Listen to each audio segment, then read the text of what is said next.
Quando me disseram que o doutor Igor vinha, eu disse assim, é esse daí mesmo, né? Esse daí, eu fiquei muito feliz, sabe? E foi até bom, porque eu gosto muito, tenho o maior apreço para o doutor Igor Ribeiro, um dos caras aí, né? Sempre antenado, um cara humano, um cara que trabalha com muito amor, que abraça as pessoas, simples, mas que tem um coração, né? E a gente tem o maior apreço de quando a gente vê Igor. É a felicidade que a gente tem de entrevistá-lo de novo aqui no programa. Doutor Igor Ribeiro, que é cirurgião torácico do Hospital Incá de Santo Antônio de Jesus. Que alegria ter você por aqui, Igor. Boa tarde. Boa tarde, Marcos. Uma satisfação imensa também retornar ao programa, né? Obrigado pelas palavras, também a admiração recíproca aí. Você que também faz parte aí da comunicação aqui da região do Recôncavo, transmite muito bem, né, as ideias, notícias. Então é uma satisfação voltar aqui ao programa e poder contribuir. Muito bom. Olha, nós estamos aqui no Agosto Branco. Diga-se de passagem que é um mês de reflexão. É um mês que a gente tem que abrir os olhos ao câncer de pulmão. Agora, é muito prevalente esse tipo, né, de doença. Ela fica muito, né, os números aqui, eles retratam que é muito perigosa esse tipo de doença, o câncer de pulmão. Meu querido doutor Igor.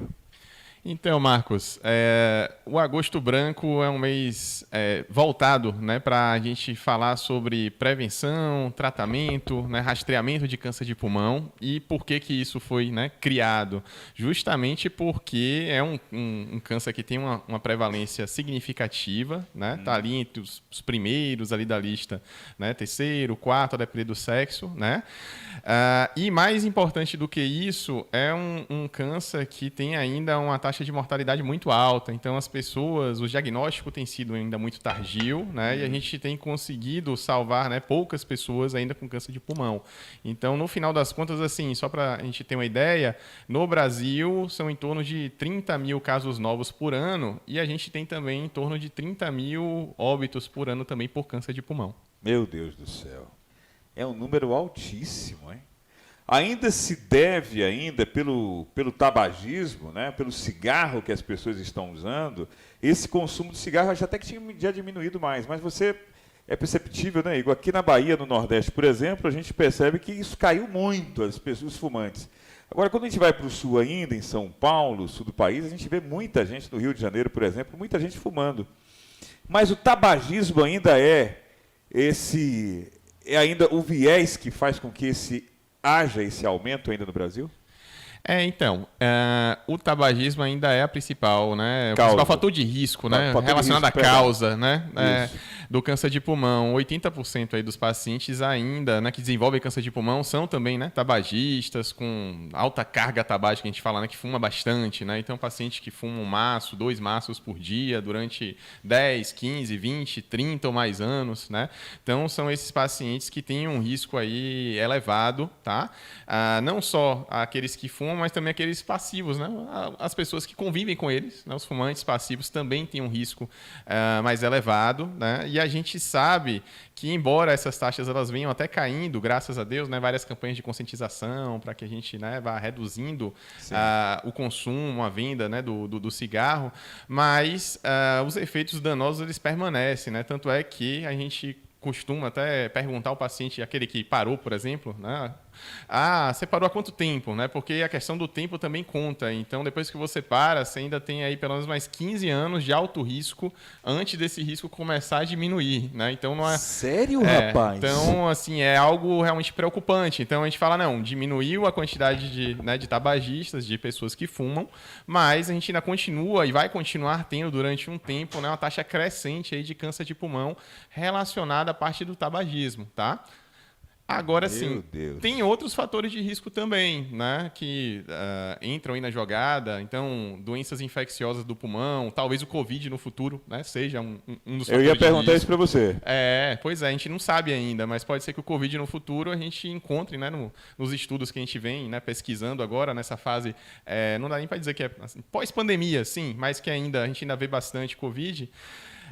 Pode ser que surja, apareça como um fator de risco, mas tuberculose é um fator de risco, o próprio HIV é um fator de risco, doenças do pulmão, né, o grupo de doenças pulmonares obstrutivas, né, o DPOC, é outro fator de risco, tá certo? Então, é importantíssimo a gente estar aqui discutindo nesse mês essa questão da prevenção do câncer de pulmão e a principal atitude, né, eu já venho aqui chamar a atenção, fazer o alerta, é realmente a cessação ou, se possível, na verdade, nem começo desse tabagismo. Tá? Então, se a gente for falar aqui, tenho certeza que a gente vai conversar durante esse bate-papo aqui sobre tratamento também. Sem dúvida. Mas a parte mais importante para a gente conseguir reduzir mortalidade, né, reduzir a incidência da doença, é realmente reduzir ainda mais esse tabagismo, tá? Eliminar se possível. Agora, é interessante que você citou Covid, eu sei que a gente vai entrar em outras áreas. Daqui a pouco você vai poder também falar os sintomas dessa doença, né? E já tem uma senhora que me perguntou, Marcos, quando tem uma rouquidão, é alguma coisa, uma rouquidão persistente, eu tenho que ficar ligada? A dona Maria Deusdete, daqui a pouco eu pergunto isso para ele, dona Maria. Mas, falando ainda a princípio da Covid, né, eu tive mesmo 15% do meu pulmão comprometido. Teve pessoas que tiveram também. E aí? Já você falou que estão estudando, mas existe algum relato? Porque isso tudo vem né, da pesquisa, eu sei. Tudo tem que ser linkado com a pesquisa e uma pesquisa que venha com a conclusão final de sim ou não. Mas, a princípio, já teve algum caso que vocês ficaram assim, olha, a Covid está preocupando, ou não? Não, por enquanto, assim, da parte de câncer de pulmão, a gente ainda não tem nenhum caso, assim, pelo menos não que eu tenha ainda presenciado com relatos, estudos, né? Mas isso tem sido estudado porque a gente sabe, né, que, primeiro, acho que todo mundo acabou tendo contato com vírus, tendo a doença ou não, né? Isso daí é algo... É batata, né? Isso é certo, né? Todo mundo teve contato com vírus e a gente vai ter talvez essa informação daqui a uns 5 a 10 anos, até porque mesmo que ele venha, né, tem um efeito que a gente chama de efeito carcinogênico, né? Efeito de induzir o câncer, né? A gente só vai ter essa resposta provavelmente daqui a um tempo, porque isso também não é tão instantâneo assim, né? Geralmente, o próprio cigarro, né? Então, o paciente a pessoa que fuma, né? Então, ela não começa a ter o câncer no momento que ele fumou o primeiro cigarro, por exemplo.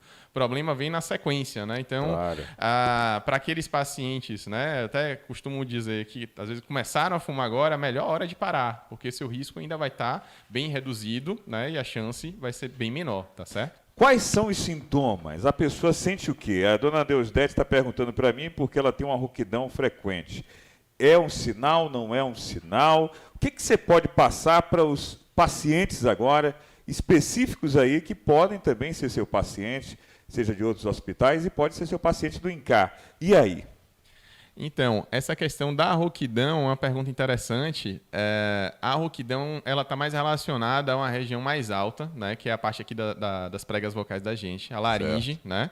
Talvez até no futuro, eu não sei se você já andou entrevistando aí, mas deve passar por aqui também o Dr. Brian, da cabeça e pescoço. Tá? Isso, verdade. Sim, que trabalha muito com esses pacientes que têm esses sintomas. Né? Então, assim, câncer de pulmão geralmente não dá rouquidão, né? Nas fases iniciais não dá.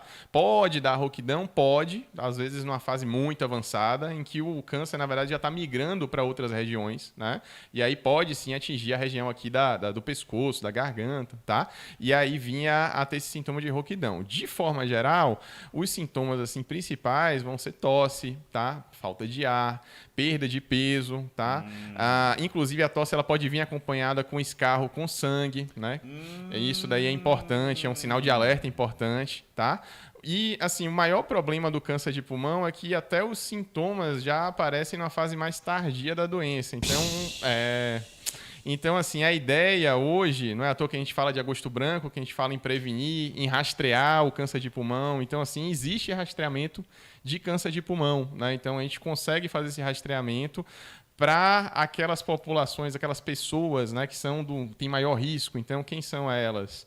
Paciente que está ali entre 50 e 80 anos, né? E que já fuma durante muito tempo, então fuma mais de 10 anos. Tá?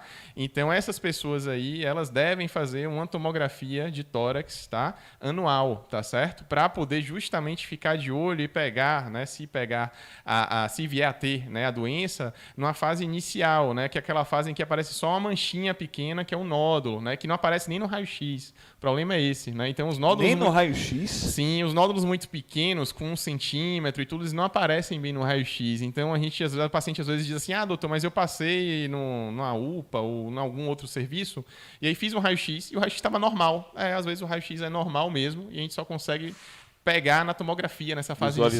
Visualizar na tomografia. Isso, exatamente. Agora você vê, né, Igor? A gente fala muito do cigarro, mas a poluição também, às vezes, claro que está tentando se diminuir a poluição nas grandes cidades, né? Isso é perceptível. E também, são duas vertentes aqui. Eu estou amando essa entrevista com o Igor. Né, são duas vertentes. A primeira é aquele que não é fumante, mas tem alguém na família que fuma. Você está recebendo a mesma carga de cigarro na cara. Eu estou perguntando isso para Igor aí, ele vai confirmar se é ou se não é. A pessoa pode ser um fumante passivo, que pode ser pior. E a outra vertente é a pessoa que recebe uma quantidade de poluição, né, de veículos, monóxido de carbono muito alto nas cidades, nas grandes cidades. Hoje, claro que está tendo carros elétricos, tentando diminuir essa máxima, Vangel. Mas, de fato, não é, a gente percebe se isso pode ocasionar também, no futuro, câncer de pulmão. São duas perguntas em uma. Então, primeiro sobre a poluição, né? A questão da poluição é um fator de risco, né? E aqui na região, se a gente for assim atribuir, tem ainda uma parte especial, que é a parte da queima, né? De biocombustível, de madeira, tudo, né? Fornos a lenha, Fornos né? a lenha, a farinha, né? Casas de farinha. Isso, exatamente. Então, isso daí sim é um fator de risco, tá? Entra também com uma população de maior risco para câncer de pulmão, tá? E a segunda pergunta foi sobre... Cigarro passivo. Sim. O fumante passivo, ele tem, na minha opinião, na verdade, é uma situação até pior. Por quê? No fumante passivo, ele está ali exposto àquela fumaça do cigarro sem nem ter, entre aspas, uma leve proteção, que é aquele filtro, né, que vem do cigarro. Então, assim, o cigarro ele tem várias substâncias, né, tóxicas, e algumas delas são cancerígenas, né, já provadas, né? E aí, quando você está ali passivamente naquele ambiente com um fumante, né, na verdade você está recebendo a fumaça completa, né, com todas aquelas várias substâncias, que eu não vou lembrar aqui de qual o número exato, mas tem um número grande de substâncias químicas que são tóxicas, né? Então, além do risco do câncer de pulmão, tem risco de outras coisas, né? Risco de você vir a desenvolver enfisema, de você vir a desenvolver outros tipos de câncer, né? Câncer, por exemplo, que a gente estava falando aqui de laringe, né, da cabeça e pescoço, também é outro, câncer de intestino, tem vários outros ligados à questão do tabagismo. Caramba, fica ligado aí, viu, gente? Vocês estão ouvindo aí, né? Meu querido doutor Igor Ribeiro, aqui cirurgião torácico do Hospital Incá, aqui de Santo Antônio de Jesus, um cara, a responsabilidade tanto. Agora, Igor, vamos falar da cirurgia. O cidadão descobriu que está com esse nódulo, está com câncer, está passando por esse dilema e vamos à tal da cirurgia. Tem aquela cirurgia que você pode dar uma explicada para mim, que eu conheço até uma pessoa muito querida nossa que passou para a cirurgia e está sobrevivendo com um pulmão apenas. Tirou um pulmão e está vivendo com outro. Agora, eu li alguma coisa, não estou me recordando agora, posso estar enganado, de uma nova cirurgia que chega, que até mesmo existe a substituição de parte do pulmão, não é, por outro pulmão. Eu não sei se eu estou enganado. Posso estar falando alguma bobagem aqui. O que você pode falar para a gente da cirurgia para quem passa por esse dilema? Pronto. Então, assim, em relação ao câncer de pulmão, aí, a gente tem um tratamento cirúrgico para aqueles casos em fase inicial, e é por isso que a gente estava falando, né, de prevenção, rastreamento, para a gente conseguir pegar a doença realmente ali no início. No início. Isso. E o tratamento cirúrgico, hoje é o melhor tratamento para a gente poder chegar à cura mesmo da doença, né? Então, a gente tem outros tratamentos com químio, radioterapia, que tem avançado bastante. Eu acho que o próprio Dr. Vinícius Valverde também, não sei se já deu um pulinho aqui na oncologia, né? Verdade.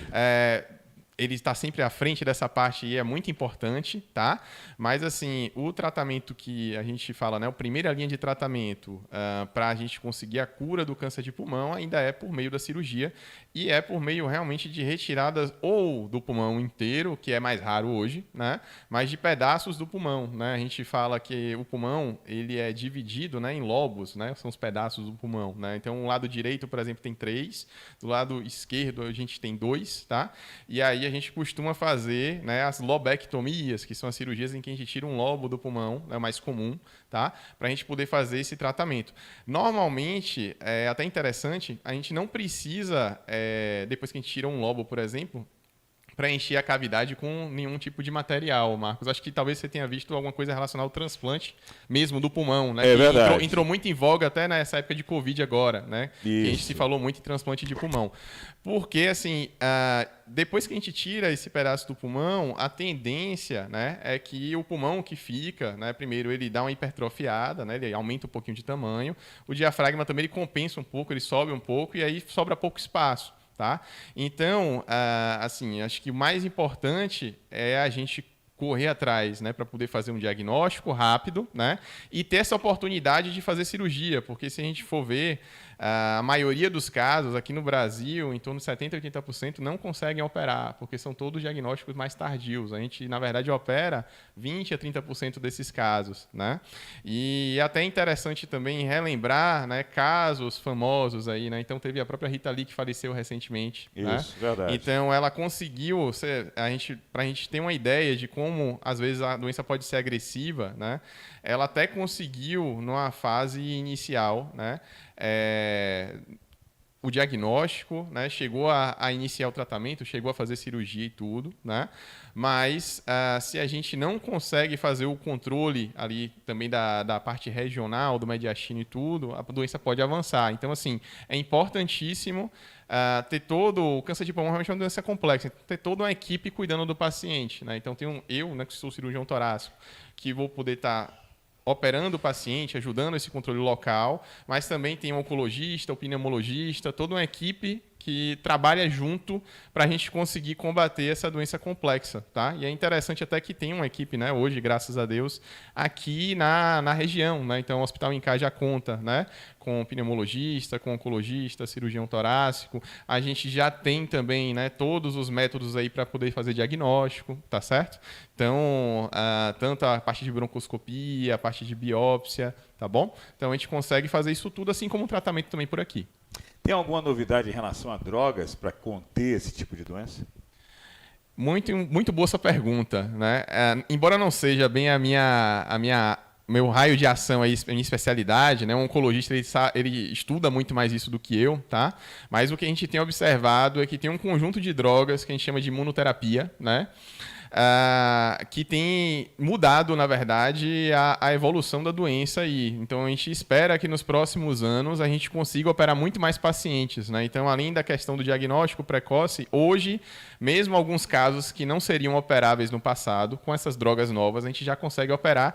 E sua pergunta, acho que foi extremamente importante e bem alinhada com o momento. A gente teve um caso recente agora, tem 15 dias, a gente estava até discutindo na sessão interna, na sessão clínica, com o time da AMA e do INCAR, né, em que a gente operou justamente um paciente que há 5, 10 anos atrás ele não seria operado porque a gente não tinha essas drogas. Então, ele fez uso dessas drogas primeiro, fez com que a doença regredisse bastante, né, então ela praticamente ficou localizada só no pulmão, e a gente foi lá depois, operou e tirou, né, essa área que ainda tinha doença, e agora o paciente está justamente naquela fase, né, de observação, porque se a gente não surgir mais nenhum outro sinal de doença nem nada, ele vai estar curado, né? Algo que era impossível no passado. Glória a Deus, que coisa maravilhosa, né? E o diagnóstico parece que é feito mesmo pela tomografia computadorizada, seria mais ou menos isso, né, doutor? Sim, o diagnóstico em si, ele depende, na verdade, de um procedimento mais invasivo, que a gente tira um pedacinho da lesão. Mas o primeiro passo para a gente poder até saber que tem lesão é a tomografia, né? Então, é importantíssimo que, repito, né, aquelas pessoas que estão ali entre 50 e 80 anos, que já fumam há mais de 10 anos, tá? Que procurem, né, o pneumologista, procurem o cirurgião torácico, enfim, até o clínico, tá? Para poder fazer inicialmente uma tomografia, tá? E já ter uma primeira avaliação, tá? Porque, assim, tem um outro fator de confusão aí, né, que a gente tem que também chamar atenção. O Covid também ajudou a gente a ver isso, né? Nem todo nódulo no pulmão quer dizer que é câncer, né? Então, às vezes as pessoas chegam para a gente, não, eu tô com nódulo no pulmão, eu vou morrer? Não, calma, né? Tem que ver uma série de coisas, né? Então, às vezes o paciente não tem nenhum fator de risco, nem nada, é por isso que pacientes que não entram nesse grupo, a gente não aconselha que faça tomografia todo ano, por exemplo. Só aqueles que têm maior risco, tá? Porque a maioria dos nódulos pulmonares são benignos, graças a Deus, tá? Meu avô, Leonardo Santos Marcos, está vivo até hoje, tem 96 anos, fuma até hoje. Esse pulmão dele deve ser de aço, né? Tem casos e casos. Tem gente que aguenta o negócio, tem gente que é feito errado, viu? Né? Pode falar. É isso. A gente não pode se guiar por um caso, né? É por isso, na verdade, é que a gente faz os estudos, né? Na hora que a gente pega um estudo, são vários pacientes, né? Vários casos, vamos dizer assim, né? Para a gente poder ver. Então, talvez de cada 100 pessoas, né, que fumou esse tempo que o seu avô fumou, né, provavelmente uns 80, 90 teriam falecido bem antes e teriam câncer de pulmão, né, mas ele deu a sorte, graças a Deus, né, de estar entre aqueles 10 ali de que passou, né, passou livre. Esse daí é diferenciado. Agora, é verdade que pode ser o câncer de pulmão genético ou pode ser também equívoco de algum estudo? Não, nisso aí você fez a pergunta perfeita aí, Marcos. Sim, tem também influência genética. A gente vem descobrindo isso inicialmente, né, sei lá, 30 anos atrás. A gente pensava que era só mesmo tabagismo, fumaça, né, estímulos químicos. Mas o que a gente começou a observar, principalmente quando o tabagismo começou a reduzir, né, é que começaram a surgir também vários casos de câncer de pulmão em que, na verdade, não tinha nenhum fator de risco, né? Então, embora isso seja mais raro, mas também acontece, tá? Então, assim, a gente já tem alguns genes que a gente já sabe, né, que tem uma maior possibilidade de vir a desenvolver e tudo, tá? E hoje, quando o paciente tem um diagnóstico de câncer de pulmão, alguns tipos de câncer, né, que são, na verdade, quando a gente fala de câncer de pulmão, a gente está falando de um grupo, né, de tipos de tumores. E aí a gente acaba meio que simplificando, mas tem várias, entre aspas, tem nome e sobrenome, né? Então a gente fala do nome, mas não fala do sobrenome. Então, assim, a depender do adenocarcinoma de pulmão, por exemplo, é um câncer relacionado que tem muito fator genético. Inclusive, a gente faz esse estudo genético do paciente quando a gente percebe que tem um adenocarcinoma, tá? Muito bem. E ele dá mais câncer nos homens ou nas mulheres? Até agora tinha sido mais nos homens, né? E isso talvez muito relacionado também à questão do tabaco. Porque se a gente for relembrar aí, nos últimos 50 anos, os homens fumavam muito mais do que as mulheres, né? Mas a gente tem observado que essa curva tem começado a se inverter, isso já tem se equilibrado lá fora, né? Aqui no Brasil ainda tem um predomínio de homens, né? Mas a tendência, principalmente se a gente conseguir reduzir o fator aí do tabaco, eu acho que as mulheres lá na frente venham passar na frente pela questão genética, tá? Então, os adenocarcinomas acabam acontecendo mais em mulheres, né? Então, se a gente conseguir reduzir muito do câncer de pulmão relacionado lá à questão do tabaco, pode ser que lá na frente a gente tenha um outro perfil, mas hoje mais em homens, tá? Gente, aqui Dr. Igor Ribeiro, cirurgião torácico do Hospital Incai, ele tirando todas as dúvidas, né? Importante essa entrevista, vai ficar nos anais aqui, com certeza, Evangelho, do Voz da Bahia. Uma das grandes entrevistas, eu fiquei muito feliz, viu, com o pessoal do Incai, assessoria, quero agradecer a vocês por essa importante entrevista, agora no mês de agosto, no finalzinho do mês de agosto, agosto branco, relacionado ao alerta do câncer de pulmão, que acontece no Brasil inteiro. Eu estou muito feliz com sua presença aqui. Dizer que atende, as pessoas precisam, claro, fazer os exames, né? Se você está tendo também muita tosse e com escarro com sangue, o doutor Igor colocou muito bem aqui, né? Você fica alerta. Às vezes você... E outro detalhe que eu vou fazer uma pergunta, doutor Igor, que o pulmão está muito ligado ao coração, viu? Essas duas máquinas, né, andam coladas uma com a outra. É isso, doutor Igor? Sim, tem relação, né, a parte cardiovascular aí com a parte pulmonar, né? embora, né, a gente também tem um time muito bom lá no INCAR de cirurgia cardíaca, tá? Então, claro. assim, eu sou da cirurgia torácica, né? Não mexo, entre aspas, com o coração, mas sempre que a gente precisa, né? Tem também a cirurgia cardíaca com o doutor Laudelino, doutora Mariana, né? Para poder estar à frente, tá? E intervindo, tá? Sem falar também de todo a parte de hemodinâmica, que é extremamente forte lá com o Dr. Bernardo, tá certo? Que a gente já sabe, eu acho que Marcos também já teve o prazer também de conversar com o Dr. Bernardo, tá?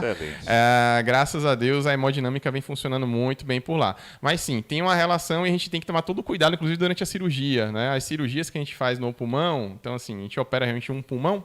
O outro pulmão, o pulmão que a gente está operando, ele tem que estar paradinho ali, tá? Tem que estar sob controle.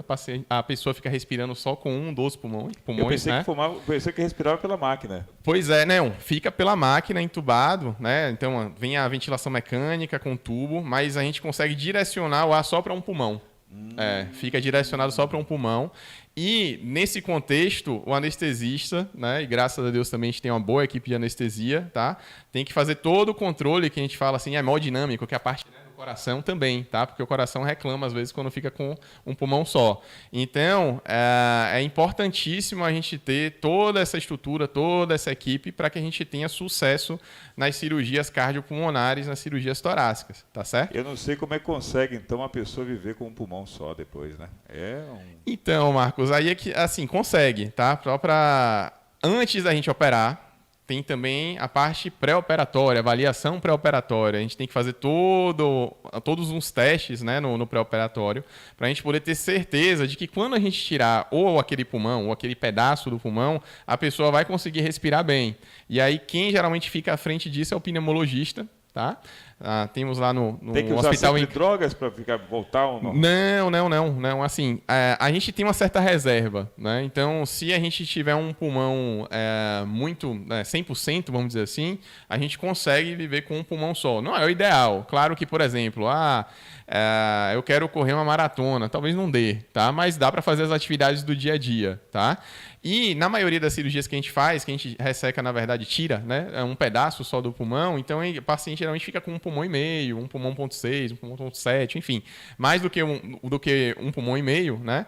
E aí não tem maiores repercussões, né? Até engraçado que nesse caso que eu estava contando por aqui, que a gente fez recentemente a ressecção, o paciente já voltou comigo hoje, inclusive de manhã, tranquilo, respirando bem, raio-x perfeito, né? Então, graças a Deus. Então a gente só está aguardando passar um pouquinho mais a cirurgia para a gente repetir as provas dele de função pulmonar e ter certeza de que ele vai ter uma vida tranquila aí nos próximos 10, 20, 30 anos. Rosinha disse entrevista valiosa, eu também achei, muito. Olha, eu quero muito agradecer meu querido doutor Igor Ribeiro, cirurgião torácico do Hospital INCAR, esse grande hospital, que tem valiosos médicos. Não só a entrevista é valiosa, mas é um valioso médico. Tem o maior carinho e apreço do Dr. Igor, onde ele estiver. Ele é muito bem quisto também pela gente aqui do Voz da Bahia. É um dos caras que faz a diferença, não só por um médico, mas também por tratar bem aqueles pacientes. Tem gente que chega avexado lá, Dr. Igor é um psicólogo. Tem que conversar, brincar, dar risada. E ele trata com a maior delicadeza, o maior apreço os amigos, pacientes que ele tem. Mas muito obrigado pela sua entrevista. Parabéns, meu querido doutor Igor. Marcos, mais uma vez uma satisfação, tá? Participar do programa à disposição, né? Sempre que precisar. E fica, mais uma vez, né, o alerta. Pessoal, vocês que estão aí entre 50 e 80 anos, mais de 10 anos, né, de tabagismo, vamos procurar, né, o pneumologista, o cirurgião torácico, o clínico, para poder fazer as tomografias, tá? E a gente fazer o acompanhamento. Mais uma vez, parabenizar, né, pelo serviço que você presta também, né, que é fundamental. Tá? Então, comunicação, né, às vezes é o que falta, né, no nosso dia a dia. Às vezes, a maioria dos problemas são por falta de comunicação. Verdade. E eu fico feliz em saber que a gente tem, né, um veículo como Voz da Bahia que presta um serviço de alto nível e que, né, ajuda justamente a eliminar esses vieses aí de comunicação, tá certo? Então, obrigado a todos que nos acompanharam. Obrigado também a Marcos, a Vangel, a toda a equipe. E até a próxima.